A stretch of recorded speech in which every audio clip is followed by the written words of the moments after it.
Meus amigos pediram para que eu buscasse inspiração para falar de algum assunto alusivo ao país dentro de outro ângulo, outra perspectiva, enxergar de uma forma de preferência não usual, não linear. Eu fui buscar inspiração no alto, bem alto. Eu fui buscar no astro-rei, eu fui buscar no sol. E quero compartilhar com vocês a minha perplexidade por viver num país que é, dentre todos os países do mundo, aquele que recebe a maior insolação, a maior radiação solar em terra firme. E mal barata essa energia limpa, renovável, abundante, a mais poderosa do universo. Nós estamos defasados, nós estamos atrasados, e isso é particularmente doloroso para um filho de um paraibano.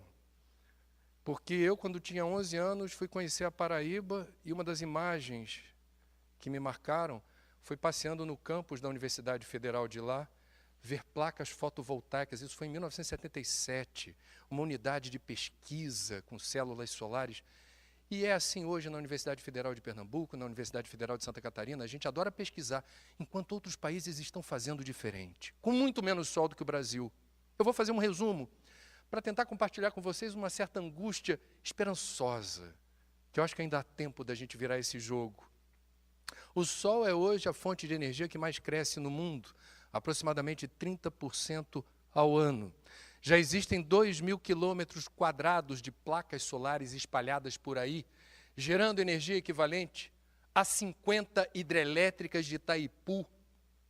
O preço, o custo do kit dos componentes solares está despencando assombrosamente. Caiu pela metade nos últimos 5 ou 6 anos e vai continuar caindo. E o Brasil lembra do sol para bronzear a pele.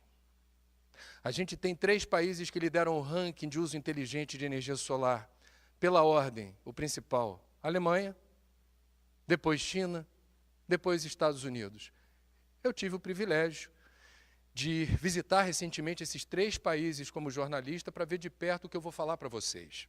Na Alemanha, eu testemunhei os resultados de uma política pública caríssima, em respeito ao cidadão alemão que, depois do acidente nuclear de Fukushima, decidiu desativar os reatores nucleares.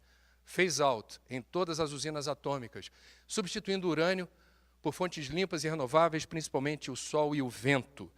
E quem já esteve na Alemanha recentemente, quem teve a chance de reparar, você vai ver placa fotovoltaica em cima de supermercado, de estádio de futebol, de clube, de residência, de asilo, de creche, de orfanato, ponto de ônibus, poste. O alemão tem muito menos sol que o Brasil. Quem quiser acompanhar de perto o que acontece no verão europeu, o país mais rico e populoso da Europa é a Alemanha, e não raro, a principal fonte de energia, quando o sol brilha, o pouco sol que brilha na Alemanha, vem a ser a principal fonte de energia em alguns dias de verão naquele país. Como é que eles conseguiram isso? Uma política chamada de feed and tariff. Significa, o cidadão que quiser tira dinheiro do próprio bolso para botar telhado solar. E o governo, por contrato, vai comprar o excedente dessa energia, o que for acima do que eu demando na minha casa, no meu clube, na minha empresa.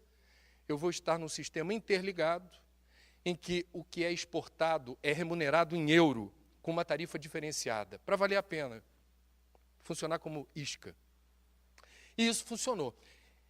E isso já vem de algum tempo. Eu estive na Alemanha já 3 vezes. A primeira vez que eu tive foi cobrindo Copa do Mundo em 2002. Eu conheci um mestre de obra na cidade de Marienfeld, no sul da Alemanha. Mestre de obra com uma casa bonitinha. Eu falei, se o jornalismo não dá certo no Brasil, já sei o que eu quero fazer. Ser mestre de obra na Alemanha. Porque era uma casa bonitinha, com gramadão, piscininha. E 10 placas fotovoltaicas do tamanho de mesas de ping-pong. E não tinha essa pauta se criou a partir da nossa curiosidade. É uma residência com tanta placa fotovoltaica, por quê? Chegando lá, nós conversando com esse mestre de obra, em resumo, ele disse o seguinte, toda a economia da família está no meu quintal. E eu já fiz a conta. Em 12 anos eu pago o que eu gastei aqui. A minha aposentadoria está lá, em euro. Os alemães não perderam tempo, aproveitaram a energia do sol e estão dando um exemplo interessante para o mundo. O segundo país é a China. Eu estive em março do ano passado na China e tive o privilégio de conhecer a maior fábrica de produtos solares do mundo. equipamentos, placas, conversores. Chama-se Ingle, com Y, Ingle Solar. Foi uma das patrocinadoras da Copa do Mundo. Então ganharam dinheiro à beça.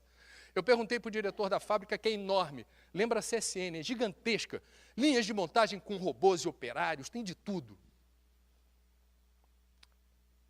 É lucrativa essa indústria? Hoje? Ele falou, eu estou exportando para 100 países meus equipamentos. Nenhum deles se chama Brasil. E o principal comprador é o próprio chinês. E na China a gente vê algo parecido do que viu na Alemanha. Um monte de casinha, um monte de unidade empresarial coberta de placa fotovoltaica. E a China tem várias razões para fazer isso. A primeira delas, eles estão respirando fumaça e não suportam mais isso. A China está assentada sobre a terceira maior jazida de carvão mineral do mundo, precisa gerar emprego e renda, produzir riqueza, muita energia, fome de energia. Qual é a energia barata e abundante? Carvão. Vamos queimar, vamos queimar, vamos queimar. Vamos morrer, vamos morrer, vamos morrer. É o que aparece num artigo científico que teve repercussão internacional na prestigiada revista médica Lancet britânica, assinado o artigo por um ex-ministro da saúde chinês, estimando em 1 milhão de óbitos por ano na China, decorrentes de problemas respiratórios causados ou agravados pela inalação de veneno, de poluente, que sai da onde? Da chaminé da fábrica que queima carvão ou do escapamento dos carros. Eles licenciam 1 milhão de veículos por mês. Aquela imagem da China, todo mundo de bicicleta, está um pouco caducada. O povo gostou de carro como nós aqui. E o ar fica irrespirável para rico e para pobre. E aí não tem jeito, o ar é democrático. E o ar péssimo que eles estão respirando determinou um revirão energético. Sim, a gente não pode abrir mão do carvão, mas vamos investir mais, melhor e obstinadamente no astro-rei. Significa dizer que o chinês, enquanto país que tem projeto de potência, eles querem ultrapassar os Estados Unidos ainda nesse século, sabem que isso não será possível com carvão. Eles vislumbram no horizonte do cenário de transações comerciais algo que o FMI da Christine Lagarde já vaticinou como provável. Chegará o dia, está próximo, que a OMC, Organização Mundial do Comércio, deverá sobretaxar produtos exportados por países que não fizeram o dever de casa na redução das emissões de gases de estufa por unidade de PIB. O chinês não quer ser sobretaxado por queimar carvão. E aí temos um indicador alvissareiro importante que dá esperança. Há 40 anos, a Agência Internacional de Energia, que é o órgão máximo que mede, entre outras coisas, emissões de gases de estufa no mundo, vem medindo exatamente o quanto a gente está poluindo a atmosfera por conta das fontes de energia que são sujas. 80% da energia que move o mundo é suja. Carvão, petróleo e gás. Pois bem, apenas 3 vezes em 40 anos não houve crescimento das emissões. Apenas 3 vezes. Dessas 3, 2 porque o mundo não cresceu, não houve crescimento econômico, recessão. E uma, ano passado, 2014, o mundo cresceu mais de 3%. Mas as emissões de gases de estufa não. Como explicar isso? Diz o relatório da Agência Internacional de Energia, China. O esforço chinês para conter as emissões apostando principalmente em sol e vento. Eu tive nos Estados Unidos e pude testemunhar os resultados concretos da política de Barack Obama para o setor energético. Os Estados Unidos, em 4 anos do primeiro mandato de Obama, multiplicaram por 7 a área onde há aproveitamento solar para a produção de energia elétrica. Os Estados Unidos, quando estiveram no Brasil, Barack Obama se reunindo com Dilma Rousseff no Brasil, no Teatro Municipal. Obama no Brasil. E o Lula dizendo que Obama se parece com um baiano. E a gente levou Obama para ver etanol, levou Obama para ver biodiesel. E Obama, na agenda bilateral, ponto mais importante da visita, isso não tem 4 anos. O ponto mais importante da agenda era que o Brasil reconhecesse os Estados Unidos como cliente preferencial na venda do petróleo da camada pré-sal. Porque os Estados Unidos não eram autossuficientes em petróleo e compravam petróleo de países hostis aos Estados Unidos, como Venezuela. É melhor com o Brasil.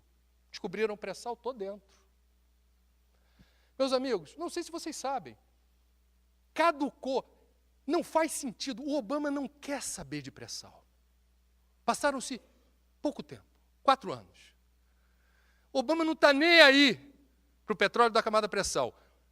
Ano passado anunciou que está por vir, no intervalo de poucos anos, a tão sonhada autonomia energética dos Estados Unidos, inclusive para não precisar invadir países soberanos como o Iraque, onde eles mataram 100 mil civis.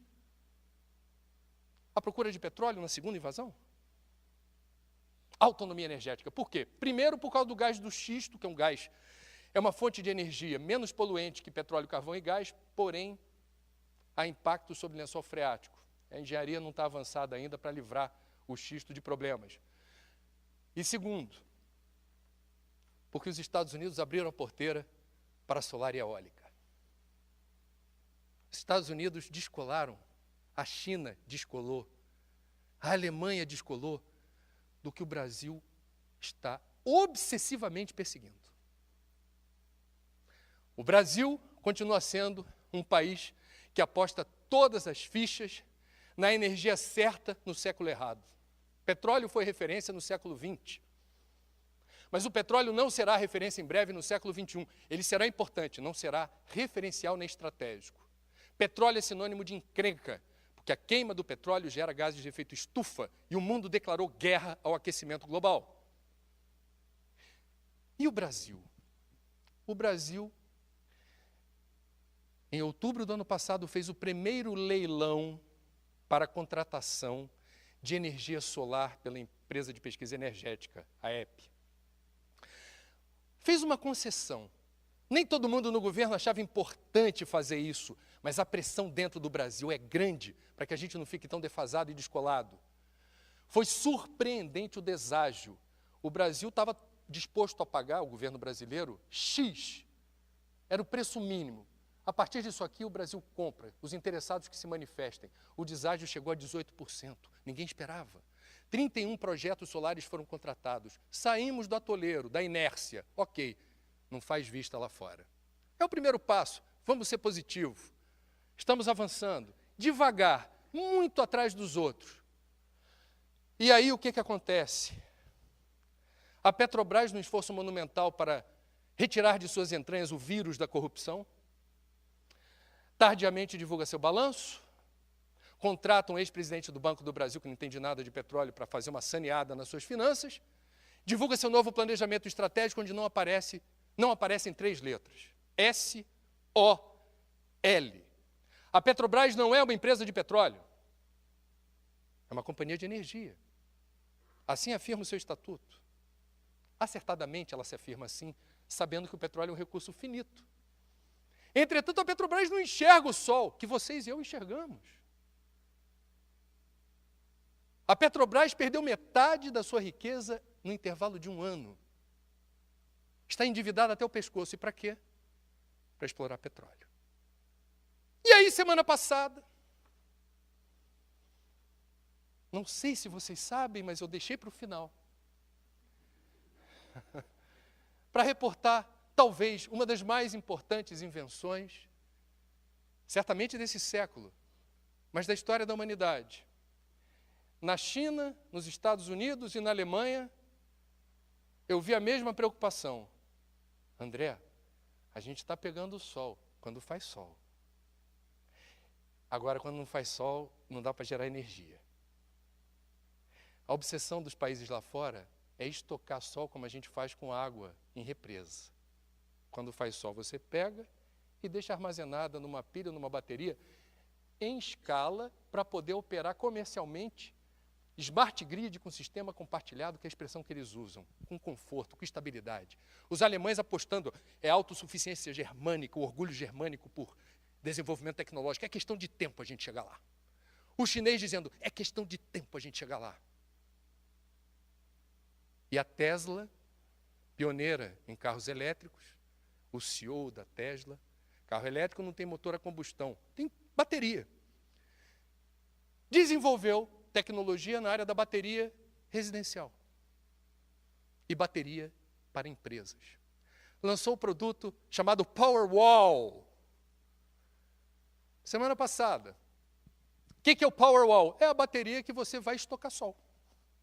Fez sol, pega e guarda. Usa para quê? Quando você quiser, do jeito que você quiser. Eu estou pagando uma conta de luz no Brasil que me deixa com insônia. Eu moro no Rio de Janeiro, de vez em quando dormir com ar-condicionado é importante, já deixa todo mundo ressabiado em relação a consumo de energia. Olha que eu sou ambientalista, eu já uso na cota certa. Ficou proibitivo para a maioria dos brasileiros gastar o que vinha gastando, porque a elevação da tarifa foi monumental. Se eu tivesse Powerwall na minha casa, num dia de sol, eu estaria armazenando e mandando uma banana para a companhia distribuidora de energia, dizendo: obrigado pelo serviço que vocês, de forma tão competente, prestam para mim, o sol me satisfaz. O preço é proibitivo, o preço de largada é $3.000 por bateria, você pode acoplar 9 em sequência. Mas vocês se lembram da primeira geração de telefone celular, aquele tijolaço? Só a elite branca, Molon, podia usar. Vocês se lembram da primeira TV de tela plana? Na época falava plasma. Não é da época de vocês. Enfim, era algo em torno de 10, 11, 12, 13 mil reais. Nas melhores casas do ramo, hoje você acha um Full HD LED em torno de R$1.000. E o mais legal, o CEO da Tesla, no quesito responsabilidade social, nos fez o favor de dizer: estou lançando o Powerwall, a bateria está aqui, mas eu não quero royalty de ninguém que resolva desmontar a minha bateria e promover inovação descobrindo outra coisa a partir dela. Fica com lucro. Deu-se a corrida tecnológica, não tenho dúvida alguma que neste exato momento, respeitado o fuso horário, há chineses, alemães, americanos, coreanos, vietnamitas, procurando descobrir como transformar a Powerwall numa Powerwall. Enquanto isso, no edifício sede da Petrobras, na Avenida Chile, no Rio de Janeiro, no estado do Brasil, que produz 80% do petróleo, entusiasma a garotada a fazer concurso para trabalhar lá, para ser o cabeça, o gênio do combustível fóssil, o sol serve apenas para bronzear a pele. É possível mudar isso? Conto com a ajuda de vocês. Muito obrigado.